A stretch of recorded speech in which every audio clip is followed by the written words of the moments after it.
सदाए अफसानशा group की admin doctor Yasmin Akhtar चंद कलमकारों की कहानियां लेकर हाजिर हुई हूँ। पहला अफसानशा नईमा जाफरी पाशा का है। अफसानशे का नाम है जल्दबाजी के फैसले। म्यादी बुखार और टीबी कसीरुल अयाल होने के बावजूद खुश भी थे और खुशकिस्मत भी। उनकी मोहब्बत की निशानियां सारी दुनिया में धूम मचा रही थीं। पालना पोसना तो दूर की बात है, उनकी औलादों का तो नामकरण भी दुनिया के बड़े बड़े साइंसदान बड़े ज़ौक़ शौक़ से कर रहे थे। अब तो औलादें भी साहिब औलाद हो गई थीं। फ़िलहाल उनकी आखिरी औलाद 2 जुड़वां बच्चे थे, वायरू और मौसमू। ज़रा हाथ पाँव निकाले ही थे कि वालिदैन ने बाहर का रास्ता दिखा दिया। बाहर निकलो और कमाओ खाओ। मौसमू ज़रा काहिल था, वायरू बहुत तेज़ था। घर से निकले तो पहला घर एक गरीब किसान का था। काहिल मौसमू वहीं जा घुसा, जबकि वायरू ने कुछ आगे सरमायादार की कोठी मुंतखब की।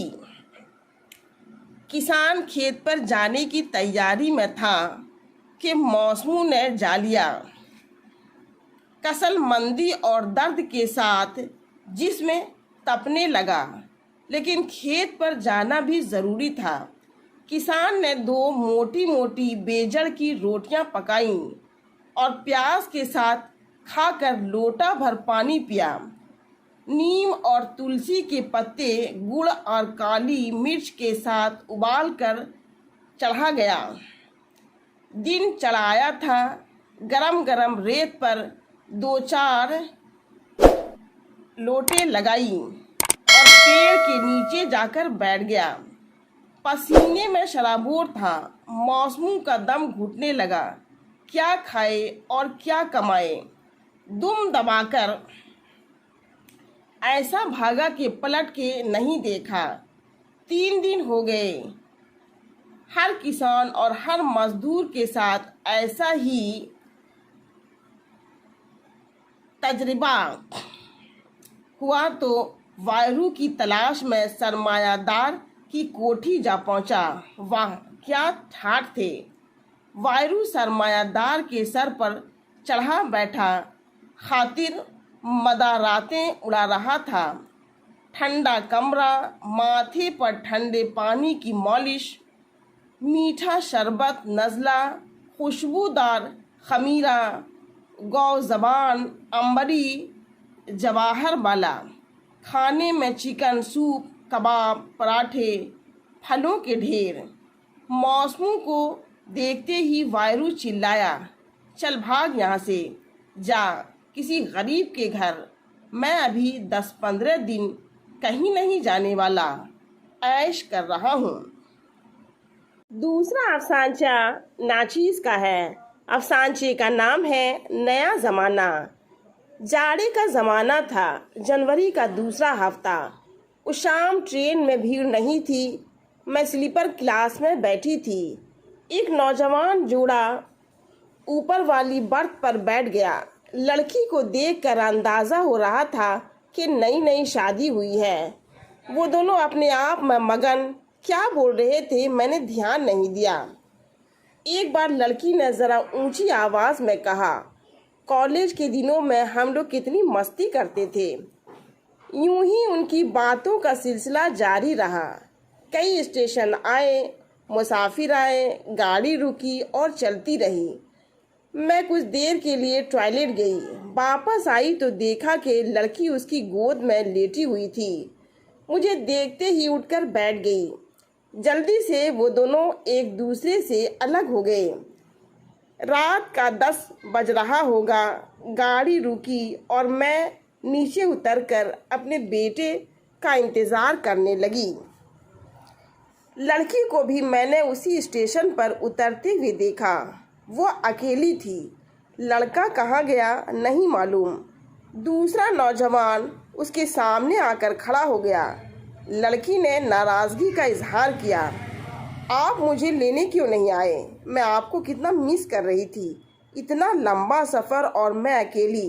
वक्त कटते नहीं कट रहा था कितनी आसानी से आपने कह दिया। दफ्तर में बॉस ने छुट्टी नहीं दी। अपने भाई को लेकर चली आओ। उसका इम्तहान था, नहीं आया। जब मुझे लेने के लिए वहाँ नहीं गए तो स्टेशन आने की क्या ज़रूरत। जाइए, मैं खुद चली जाऊँगी।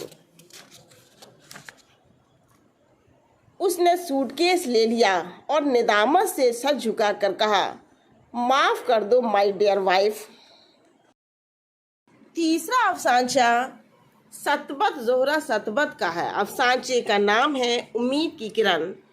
शादी के 8 साल के बाद वो बेवा हो गई। उसकी ज़िंदगी में गम का अंधेरा छा गया। उसने आहिस्ते से बेवगी की चादर ओढ़ी और अपने इकलौते बेटे का मुस्तकबिल संवारने में लग गई। जब उसका टीका बिका तो उसके बेटे ने 8वीं पास कर ली। जब झुमका बिका तो 10वीं, जब कंगन बिका तो 12वीं और जब झूमर बिका तो बीए कर लिया। अब वो रोज़ सुबह अपनी सर्टिफिकेट्स लेकर नौकरी की तलाश में निकलता और शाम को हारे हुए जुआरी के मानिंद वापस आता। उस दिन उसका इंटरव्यू था। खुशी खुशी तैयार होकर निकल गया। थोड़ी ही देर में माँ के मोबाइल पर घंटी बजी और वो रोती बिलखती अस्पताल की तरफ भागी। बेटे का एक्सीडेंट हुआ था। वो ऑपरेशन रूम में था और जब पूरे 15 दिन के बाद उसकी छुट्टी हुई तो वो व्हील चेयर पर था। उसके हाथ में माजूरी की सर्टिफिकेट थी। उसकी आंखों में आंसू थे मगर चेहरे पर उम्मीद की किरण थी। मामा, अब मुझे नौकरी मिल जाएगी अपंग कोटे से। माँ समझ नहीं पा रही थी कि रोए या हंसे। फिर भी उसकी निगाहों में उम्मीद की किरण जगमगा रही थी। चौथा अफसानचा रुखसाना नाजनीन का है। अफसानचे का नाम है तरस। यार, बड़ा तरस आता है तुझ पर। 3 बेटियों की परवरिश और उनके जहेज की फिक्र बहुत मुश्किल है यार, नवेद ने हमदर्दी जताते हुए कहा। अकरम ने उसकी बात का कोई जवाब नहीं दिया और चाय की चुस्की लेते हुए एक उचटती हुई निगाह नवेद के दोनों बेटों पर डाली जो गली में खेल रहे थे। यार, कितना खुशनसीब है तू। तेरी बेटियों ने तेरा नाम रोशन कर दिया है। कामयाबी के नए आसमान छू लिए हैं। एक डॉक्टर, दूसरी इंजीनियर और तीसरी प्रोफेसर। नवेद के लहजे में रश्क था। अकरम की तरस खाई निगाहें नुक्कड़ पर खड़े नवेद के बेटों की तरफ उठ गईं जो अपने उबाश दोस्तों से गपशप कर रहे थे। 5वां अफसानचा मसरूर तमन्ना का है। अफसानचे का नाम है शौक। शहनाज ने शीशे में खुद को देखा। दुल्हन के लिबास में मलबूस ब्यूटिशियन के कमाल हाथों ने गोश्त भरे चेहरे और मोटी नाक में मेकअप करके जवान और कमसिन बना दिया था। खुद पर उसने 1 लाख रुपए खर्च किए थे। दुल्हा मुनीब उसे जूस पीने को कह रहा था। वो स्टेज पर बैठा था। दावत वलीमा का जश्न था। आसपास लोग जमा थे। शहनाज के कानों में उसकी पड़ोसन की आवाज़ आई। ये सब करने की ज़रूरत ही क्या थी। कितना शौक़ है दुल्हन बनने का। 2 बार खुफिया शादी कर चुकी है। ये तीसरी शादी है। इतनी धूमधाम। फेसबुक और व्हाट्सएप पर तस्वीरों की नुमाइश करने की खातिर ये सब कर रही है। माँ बाप तो है नहीं। बाप की कमाई हुई दौलत उड़ा रही है। पता नहीं कितने दिन तक ये शादी टिकेगी। ज़रा मुनीब को तो देखो, बहू दामाद वाला है। इसे क्या ज़रूरत थी इतना बन-ठन कर बैठने की। लगता है इसे भी शौक चढ़ गया है।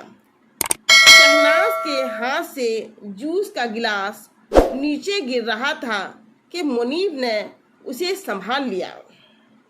छठा और आखिरी अफसानचा आरफा खालिद शेख का है। अफसानचे का नाम है हाथी के दांत। मुखिया जी, आज की ये सभा बुलाने का मकसद, बेवक्त पंचायत बुलाने पर गांव के एक बुजुर्ग ने मुखिया जी से पूछा, देखिए जी, ऐसा है कि हमारी बहू बेटियां खुले में रफा हाजत के लिए जाती हैं।